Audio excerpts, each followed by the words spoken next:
Today we're here to talk about this 2026 GMC Yukon. It's got a bunch of space, a lot of presence, and more space, and it's loaded with luxury equipment in the Denali Ultimate trim, which kind of gives Cadillac a run for its money.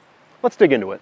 The first thing you notice when you walk up to the GMC Yukon is this gigantic grille. It is, well, gigantic. Additionally, to keep up with the gigantic theme is this GMC badge right on the front. That badge is probably the biggest badge I've seen on a vehicle ever. Otherwise, it's pretty sleek and simple and generally geometric. The headlights are LED and have this kind of inward-facing C shape, which is very common across GMC's lineup at the moment. And then down below, we've got this silver accent trim. This is, after all, the Denali Ultimate, so you expect it to have a little bit more of a luxury look to it.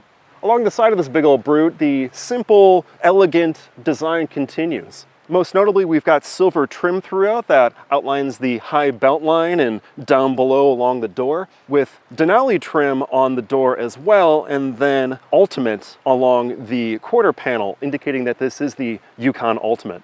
Additionally, we've got 24-inch wheels that are laser etched. In fact, 24s are on this Denali Ultimate, but other trims get 20-inch wheels. And out back, those clean lines continue. However, I will point out that in addition to the Denali badge up high, we also have the sole Yukon badge down below here. There's some silver trim throughout, some brushed aluminum exhaust tips, and these gigantic taillights really have some presence to them as well, and I like how they wrap into the tailgate.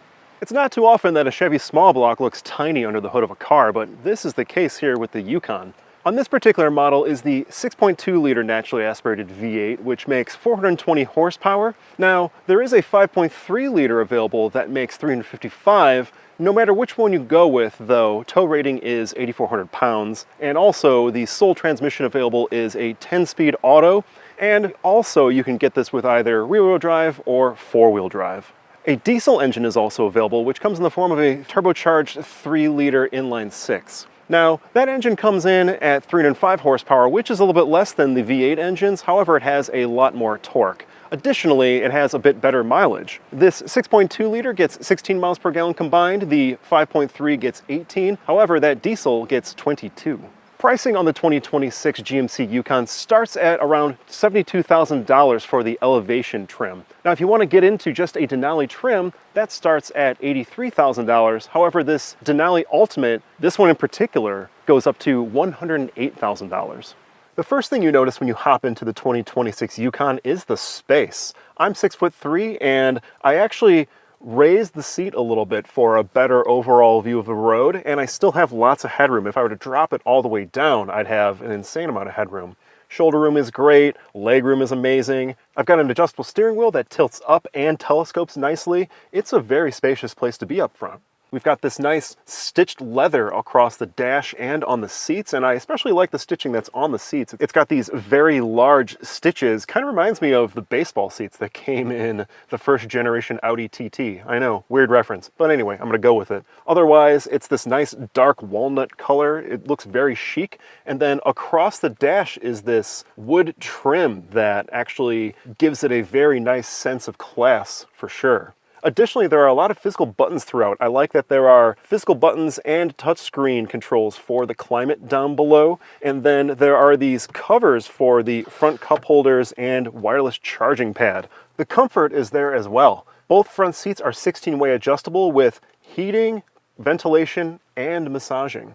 Naturally, it's also got dual zone climate control plus a heated steering wheel. For infotainment and connectivity, the main showpiece there is this 16.8-inch infotainment screen. That's absolutely massive. In fact, the 11-inch instrument cluster pales in comparison. But the screens don't end there. You also get a large head-up display plus a digital rear-view mirror. You get Apple CarPlay, Android Auto, and you only get one USB-C charger down below next to the wireless charging pad and a USB-A. There's no other up front around here, which you'd think there'd be more in this day and age. The infotainment software itself is very easy to use and nicely laid out. I mean, it really ought to be. It's 16.8 inches large. But anyway, it's a very nice system. We also get in this Yukon a very nice 360-degree camera and surrounding cameras, making parking this beast a bit easier, which interestingly, you can control them with little buttons on the side over here where you normally control your headlights and things like that.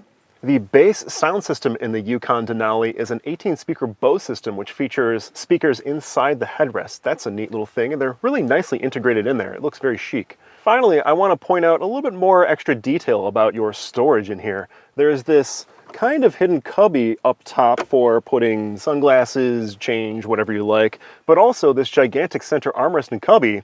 The whole thing moves. So you go up here and select this kind of hidden control, and the whole thing slides back. Not only does that reveal just this open space here, we can put a map or something like that, but also a little stash box below the normal cubby. So if you wanted to possibly keep something out of sight, that's one place to put it. But a nice little note about this moving back is it makes the rear cup holders more accessible for rear seat passengers.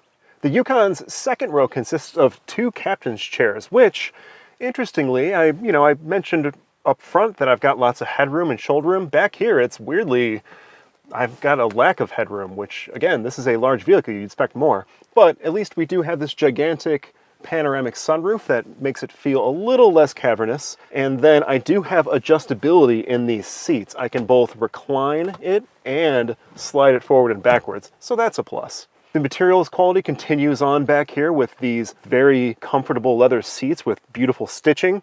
And then there's more to talk about tech-wise back here. We've got 2 entertainment screens back here for entertaining your passengers. And then down below there's an 8-inch climate control screen for not only controlling seat heat, but also the zone of climate back here. For connectivity, there are 2 USB-C charge ports down below, plus 2 HDMI ports. And there's a conventional household socket down below to boot. And finally, here in the way back, interestingly, the first thing I'd like to point out is there's more headroom back here than in the second row. That's kind of strange. I've got this large detent that gives me a little bit more clearance for my 6'3" stature. Otherwise, it's not horribly snug, actually. 3 passengers would be intense, but I've got good legroom with the second row pushed a little bit forward. I got a cup holder and a USB-C charging port on either side, so not bad. When it comes to cargo room, we've got this very large opening and very high load floor, great for tall folks, and the space is pretty impressive. Right now, I've got 26 cubic feet of cargo room. Not bad, can haul most things, groceries, whatever. Drop the third row and you get 73 cubic feet, and drop all the rows and you get 123 cubic feet. And for making use of all that cargo room, there is a release to drop the second row, but then a power up and down for the third row. And I will say that that power up and down is a lot faster than other systems I've used. Finally, for a little added flexibility, there's a household outlet as well. So behind the wheel of the GMC Yukon Denali Ultimate, the ride quality, it's very nice actually. I mean, it should. Again, this thing comes in at $108,000, but it also has air suspension and magnetic ride control. So there are 2 active systems there ensuring that ride quality stays nice and comfy. The thing about GM trucks and SUVs when I drive them is you never forget that it has a straight axle out back. Whereas this thing, the damping is very nice. You really do feel like it has independent suspension in all 4 corners, and to me, that's a sign of it indeed being a luxury vehicle. When it comes to this 6.2 liter V8's power, it's got plenty. I mean, this thing is rated at a 0 to 60 of around 6 seconds, and you definitely feel it. It definitely has good grunt all over the rev band, and no problems whatsoever getting up to speed, even as I go up this little hill here. Yeah, I put my foot down a little bit, revs go up to about, 3,200 RPMs, and it moves along just fine.